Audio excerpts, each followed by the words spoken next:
Is there anything I can do for you two? I'm afraid that Wangsheng funeral parlor isn't in the best state to receive guests.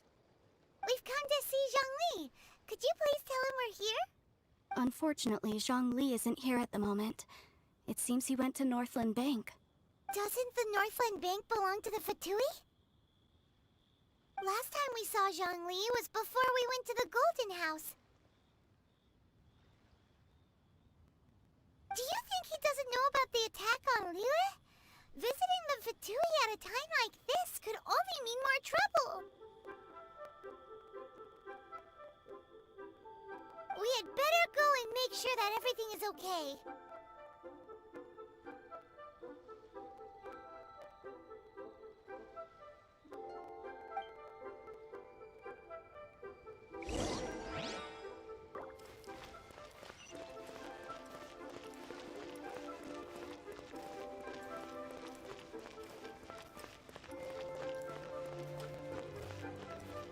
New stock at Seago Antiques.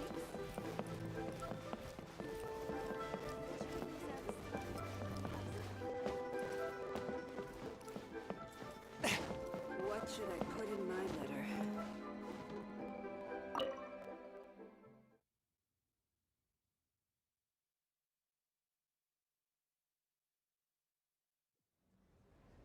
You call this cooperation between Harbingers? Cooperation involves communication, you know.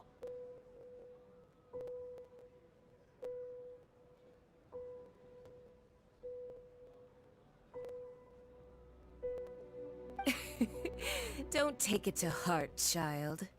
Besides, aren't you happy that you got to skip the formalities and bring chaos to the land? I'm sure you must have enjoyed that.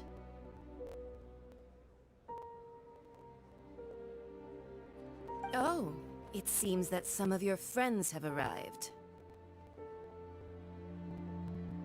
Hey, it's Zhongli and Child. And you! You're also one of the Harbingers? It's you two. I believe we've met once before. In the city of Bards, was it? I'm glad you still remember my name. Ah, right.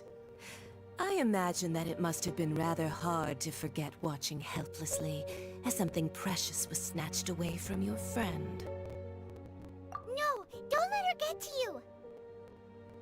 You've yet to gather the powers of all 7 elements, and our last battle at the Golden House was almost more than you could handle! So it might be best to keep things peaceful this time, seeing that 2 of the Harbingers are here. Well, if it isn't you two. This is our first time seeing each other since Liyue was nearly wiped off the map. This is certainly a bit awkward, wouldn't you say? Paimon knew that we should never have trusted a Fatui Harbinger. Oh, now don't say that. Sure, I may have misled you, but I never had anything against you personally. Besides, I thought we were getting along quite well together, didn't you? Except for that little tussle we had at the end. Nothing personal. We just have different views, that's all. Of course, you may very well hold this against me, but that's up to you.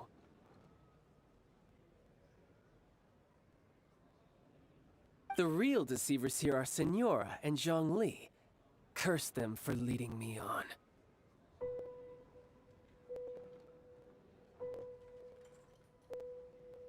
So actually, I think... Stop wasting time, child. There'll be plenty of time to chat once I'm through here. You remember the agreement, Morax. Now, if you would be so kind. The Gnosis, please.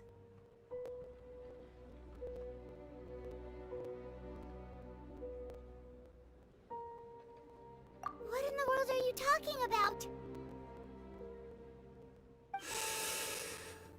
The contract is fulfilled. That which thou seeketh is now bestowed unto thee. For my promise is solid as stone.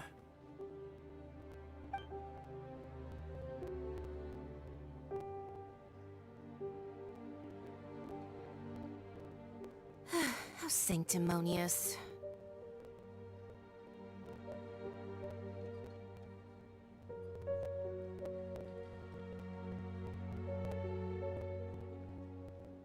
What? So you're the Lord of Geo? No, wait! That's an exciting twist and all, but why give the Gnosis to the Fatui?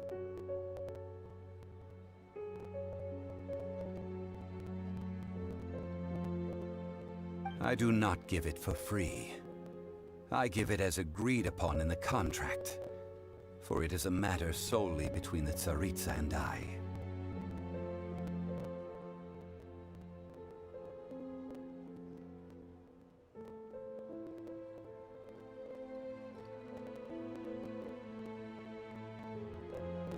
Yeah, you don't think you went a little bit too far with that whole fake death thing? Everyone was preparing the ceremony for you, and splat! This big dragon falls out of the sky, and all of Lyra goes into an uproar. Talk about a disaster. Gathering all the forces that had been bubbling behind the scenes, and then stirring them together in a pot that was bound to boil over. That's what he wanted to see, am I right?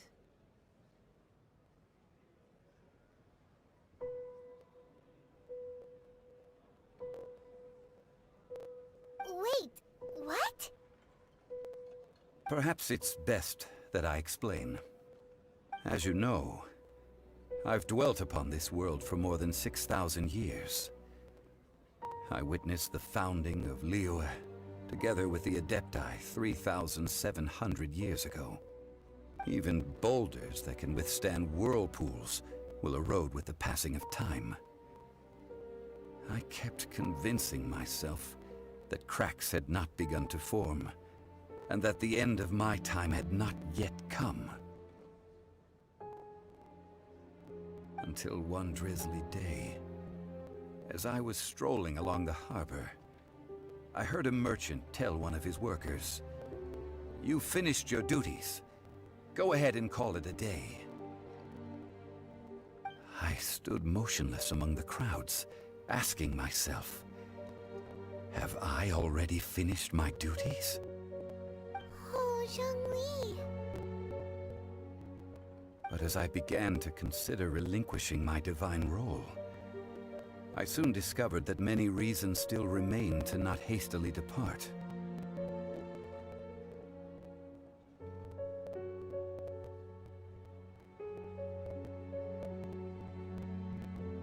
Was Liyue, the city I had dwelt in for so long, already prepared to enter its next age?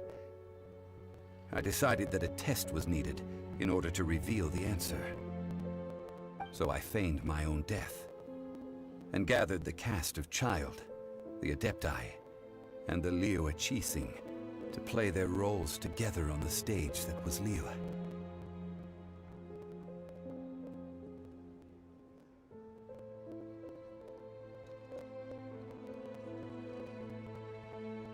That's right. Which is why I continued to safeguard the Gnosis until now. So you mean that if the chaos ever reached the point of no return, you would simply appear and use your divine powers to bring Liyue back under control?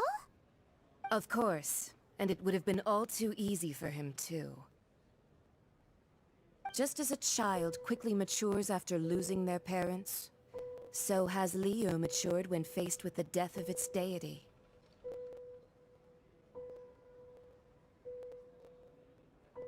I was pleasantly surprised with the finale of the show that you all put on. Why, you even deserved an encore. The Adepti deserve the greatest applause, considering their years of seclusion. They hardly recognized the city, yet faced with such a crisis, they exerted the greatest amount of restraint. Not only did they manage to cooperate with the Chising, but in the end, they even tried to understand the heart of the people. And hats off to the emissary dispatched by the Cryo-Archon to fulfill our contract, Signora. She managed to keep everything she knew in strict confidence, far from the eavesdropping ears of her colleague Child, just as I had requested.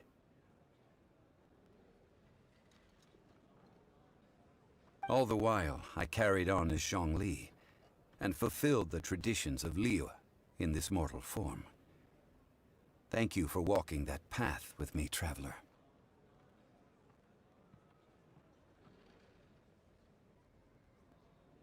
These things were all a part of my script. The only unforeseen plot twist was the conduct of the Liyue Qixing. I had expected them to do no more than the Adepti, to come to the defense of Liyue. But when all was said and done, they seized the opportunity to supplant Liyue as divine protectors, and used the subsequent power vacuum left by my death to quickly gain complete control of Liyue.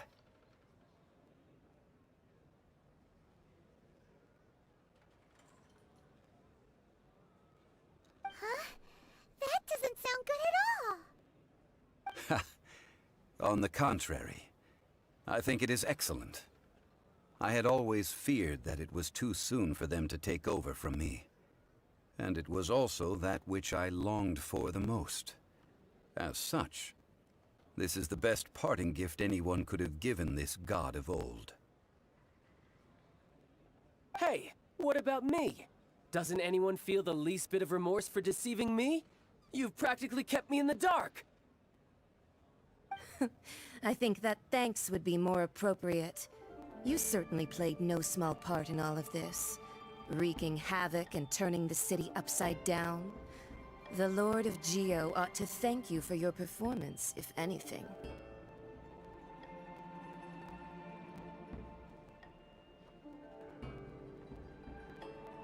If you hadn't created the pressure of a battle between mortals, Adepti, and a god, the lump of coal resting in the hands of the Geo Archon, Liyue, would never have been able to become a dazzling diamond of a city.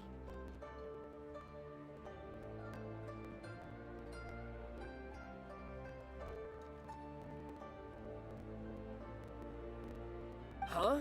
Just whose side are you on, mocking me like that? Are you itching for a fight?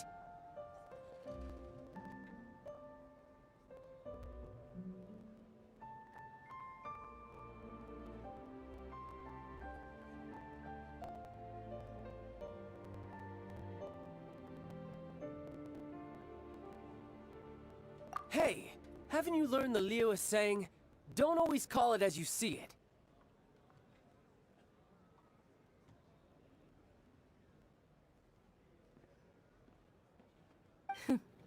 Well then, with the Gnosis in my possession, I have no use for such idle chatter.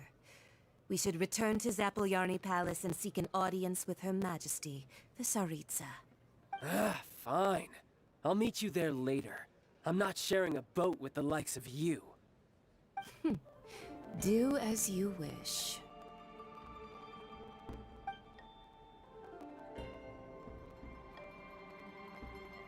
Now then, is there anything else you wish to ask me?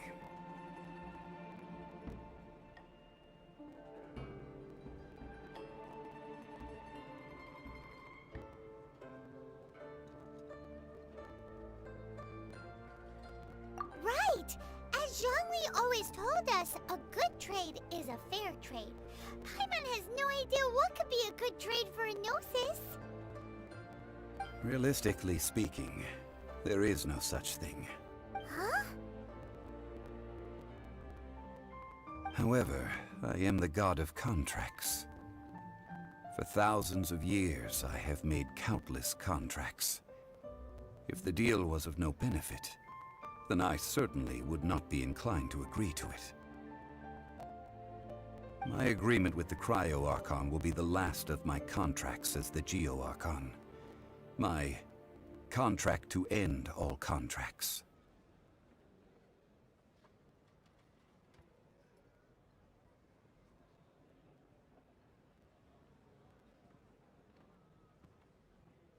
As for the bargaining chip that the Tsaritsa used to balance the scales,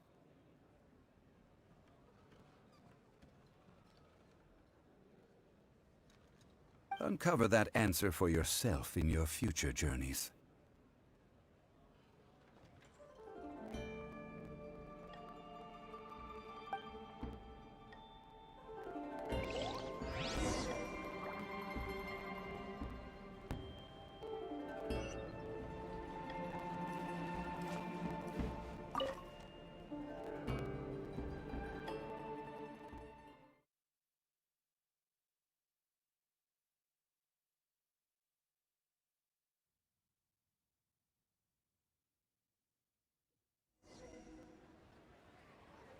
Today's the day of the rite of parting. Although the star of the show is fake, we spent so much time trying to organize it, it would be a real shame not to go there now.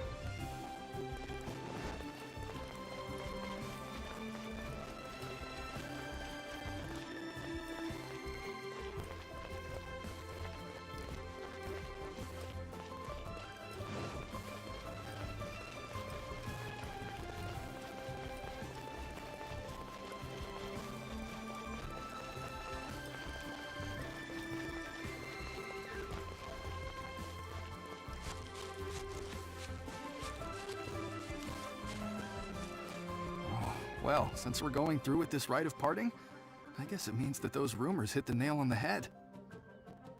So Rex Lapis is really... But they didn't catch the culprit, did they? Oh, come on. Do you think that the assassin could have been a normal person? You know what I think. I don't think any of the gossip on the streets you hear from those shady types is worth anything. There's only one real possibility in my mind. I've heard that the assassin was that Fatui fellow. Youngish, pretty high in rank. I think they called him Child. The Fatui? They certainly are very suspicious. Who knows what those greedy, crooked folks... Shh! Lower your voice. If the Fatui catch you in their sights, Rex Lapis won't be around to protect you this time.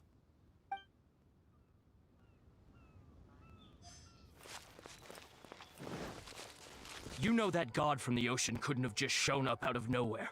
I mean, it's been 2,000 years since Rex Lapis subdued it. Yes, and to think that this happened right on the heels of the incident with Rex Lapis, too. Say, do you think the person who assassinated our lord and released that evil god might have been one and the same? Now that you mention it, that's very possible. Yes, it's very possible indeed. I mean, it all fits together. That person must have colluded with the evil god to harm Rex Lapis. Oh, that wicked, black-hearted scoundrel. Still, what sort of supernatural prowess must this person possess to be able to do such things? I have never heard of such a person in all my years. Ah, forget it. Guessing's no use to us. Look, the Millilith over there looks like he's about to make an announcement. Let's hear what the Ministry of Civil Affairs has to say first.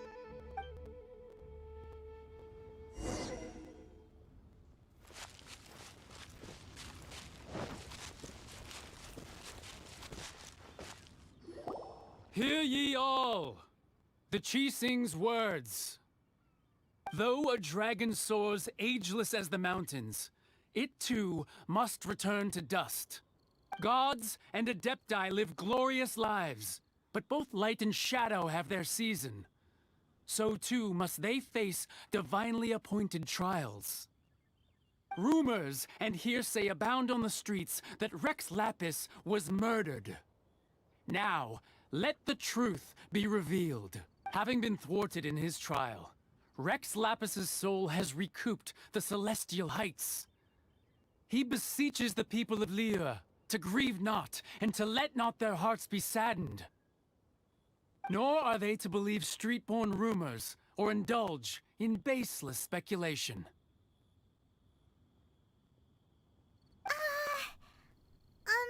Paimon needs a translation on what the Chising's announcement said.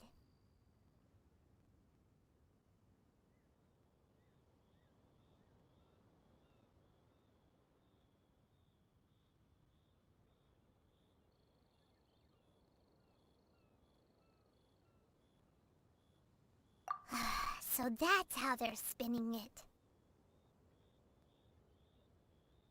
Something feels off. Why would they suddenly give up looking for the murderer? Not to mention how this excuse sounds like something they just made up on the spot. Could the Chising already have known that Rex Lapis wasn't dead? But Zhongli said that neither they nor the Adepti knew anything. Did Zhongli tell them in secret after his gnosis changed hands? Exactly, right? Ooh, seems like the rite of parting has been going on for a while now. Let's go have a look.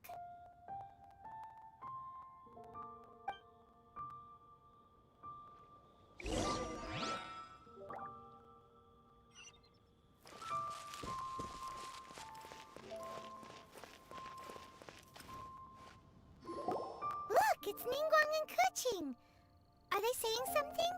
Are there... As said previously, Rex Lapis' soul returning to the heavens is the end of the contract.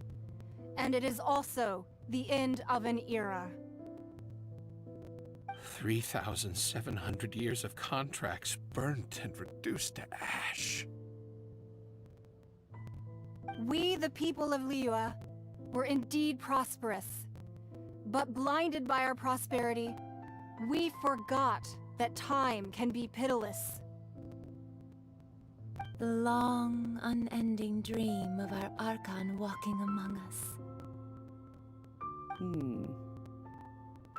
Now that we have awoken from our dream, we must learn to say farewell. Will you stand with us as we re-establish our contracts? As we build a new age of prosperity? So concludes the words of Her Eminence the Tianquan. Does Her Eminence the Yuheng have anything to add? Huh? Is she looking this way? Traveler. Yikes! She really is looking our way! Is that the traveler who they say defeated the ancient god? So young. The Liyue Qixing always repay their debts. And as you have heard, our eyes see far and our reach is long.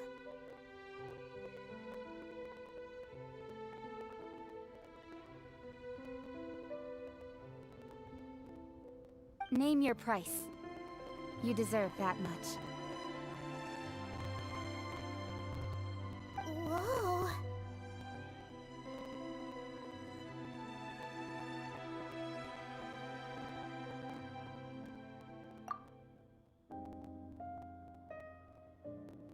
Well, could you help me put up some missing person posters?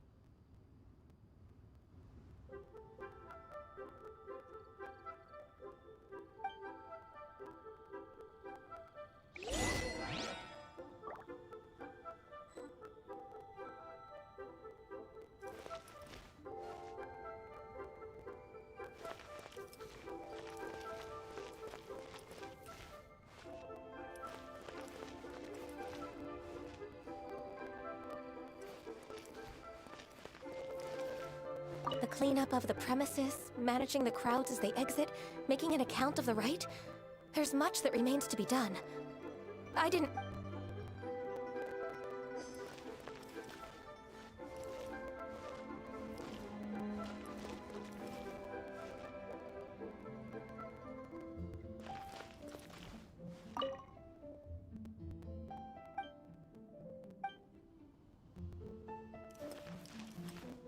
As for the mortals and Adepti of Liyue, what shape shall our relationship take from now on?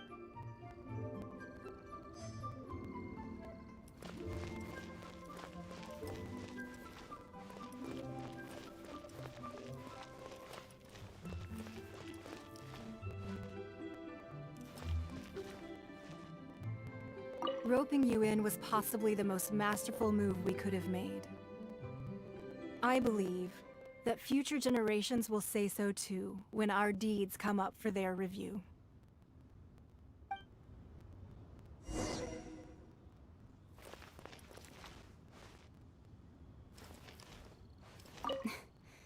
Why, you...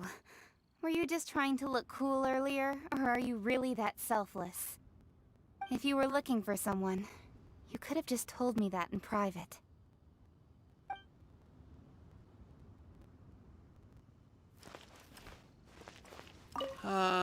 Rex Lapis. Oh, Rex Lapis. Now that I think about it, if everyone's of the same mind as me, perhaps mementos for Rex Lapis might be the best short-term business opportunity.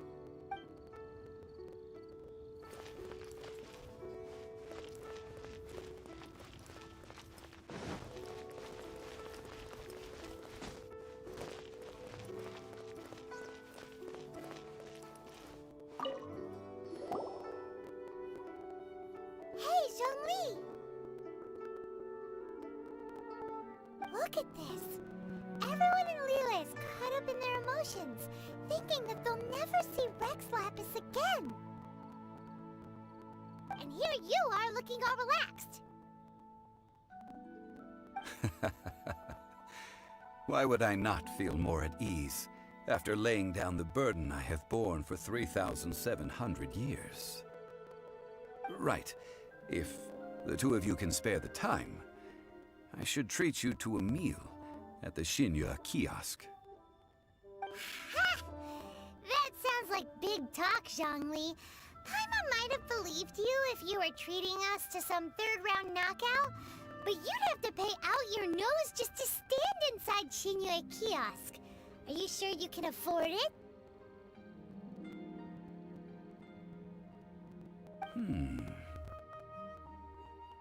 You're right. I do lack the Mora.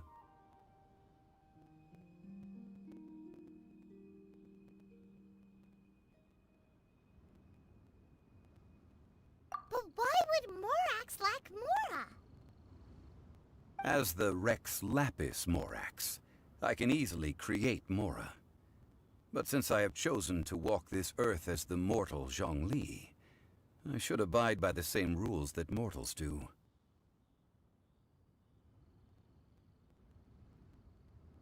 When I was journeying with you, though I still had the Gnosis in hand, I knew that I must soon retire from my role as an Archon. So I had to rehearse a little for my new life. Oh, no wonder! Paimon gets it now. You didn't look at the price tags when we were spending because you've never had to. But since you weren't used to not being able to just make more Mora as and when you wanted to, you had to try becoming a parasite to society who lives off of other people's credit. Well, we were only spending Fatui money. You don't have to say it like that. In the City of Commerce, we do not merely exchange money or goods. We also exchange knowledge, memories and foresight, as well as positions, roles, and lives. The Archon Morax could never experience life as the true mortal Zhongli could, no matter how many times he descended to be with his people.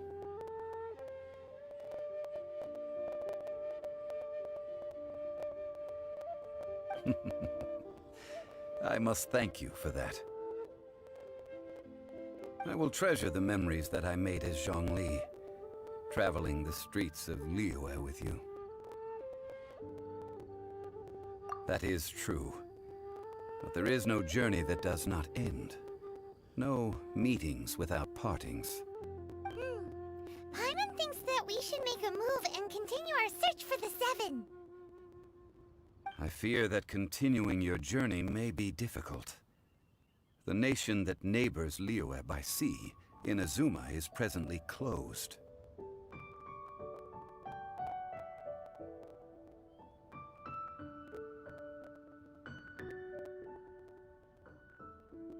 Yes, the nation has been closed by order of its deity, the Electro-Archon Ball.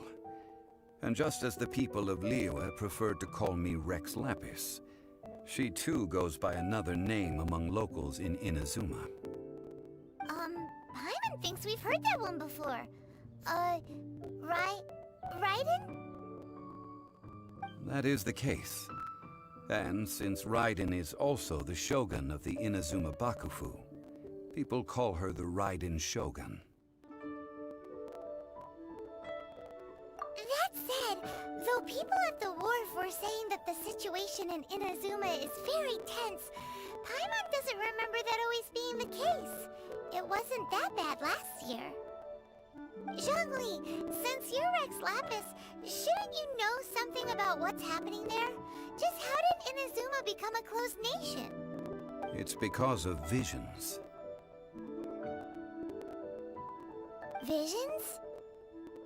When faced with circumstances beyond their control, humans often bemoan their lack of power. But if a person shows true strength of will at a desperate and fateful moment in their life, the gods will look upon them with favor. This is what visions are.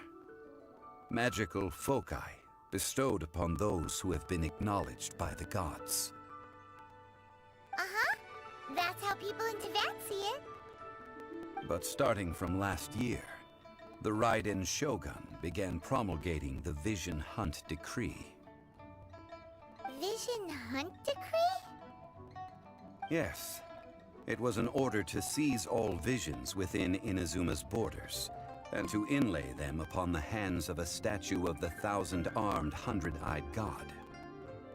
They want to seize visions. But why?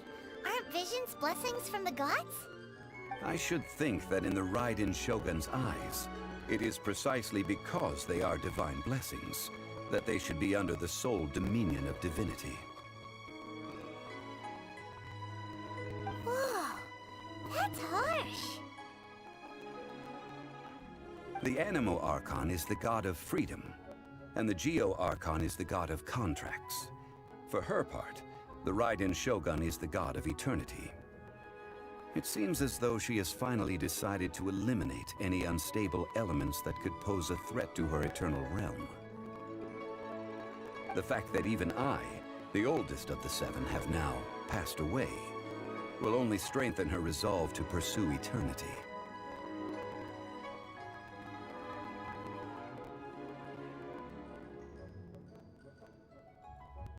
Knowing her, she must have again quoted that adage she is most fond of when proclaiming that decree to her people.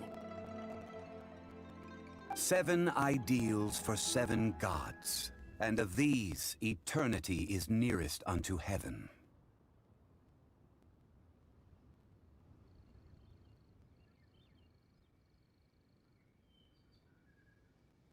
All right then. Was there anything else you wish to know?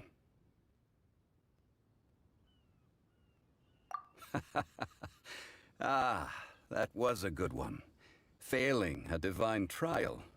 How they came up with that excuse, I will never know. That said, the reason why the Qixing were so eager to resolve the incident and stop pursuing the culprit was indeed because they received news in secret that Rex Lapis was not dead. I hinted as much to the Adepti as well.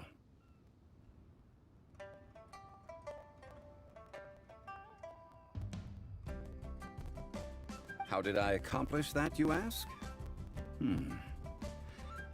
Have you ever heard of this particularly convenient Adepti art known as gifting dreams and visions? All right then. Was there anything else you wish to know? Yeah, about that. Before the Qixing made their announcement, we listened to a lot of people talking on the way. Most of them put the blame for everything on Child. These are indeed false accusations. But it remains undeniably true that Child did send people to the Jade Chamber to prevent the Adepti and the Qixing from defeating the ancient god.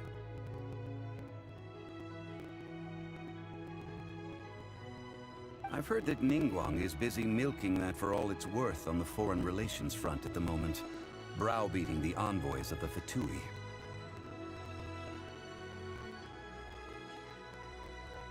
Ha! Those poor Snezhnayan diplomats. If it were not for Child's exalted position as a harbinger, I'm certain that they would have shifted all the blame to him and called for his dismissal by now.